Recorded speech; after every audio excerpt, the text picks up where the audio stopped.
कभी कभी आपको ऐसा नहीं लगता कि आप इतना हार्ड बोल देते हैं कि यहाँ के एक मंत्री ने आपको कहा कि हम एफआईआर कर देंगे? कौन एफआईआर कर देगा?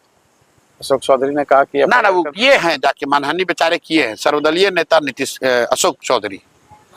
देखिए हम लोग यहाँ सुनते हैं, सर्वदलीय कैसे?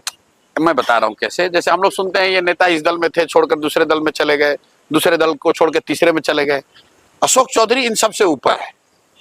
उन्होंने इतना दिमाग लगाया कि एट ए टाइम हम सब दल में रहेंगे।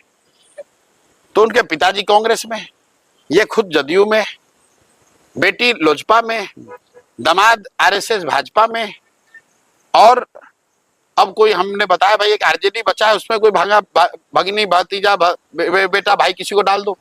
तो इसलिए मैंने कहा ये सर्वदलीय नेता है, किसी भी दल को वोट दोगे इसी को जाएगा। जैसे हम लोग कहते हैं ना भोजपुरी में कि घी चाहे दाल में गिरे भात में गिरेगा थाली में ही।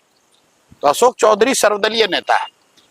हमने कहा कि हर जगह ये चर्चा है कि इन्होंने अपने बेटी का टिकट खरीदा है,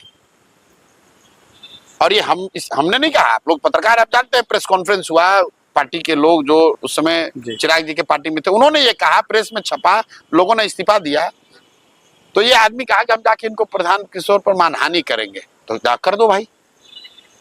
अभी दिलीप जायसवाल ने, आपने सुना होगा, कहा कि हम प्रशांत किशोर पर साइबर थाना में केस किए हैं जी। अब बताइए, इस भाजपा का राज्य का अध्यक्ष वो केस किया है और अभी तक पुलिस हम तक आई नहीं, हमारे पास आई नहीं भाई। या तो पुलिस उसकी सुन नहीं रही है, फर्जी बोल रहा था ये आदमी। अगर दिलीप जायसवाल ने केस किया है कि मैं साइबर क्राइम कर रहा हूं जी, तो साइबर क्राइम वाले अफसर क्या उसकी बात सुन नहीं रहे हैं, या दिलीप जायसवाल ने सबको बेवकूफ बनाया?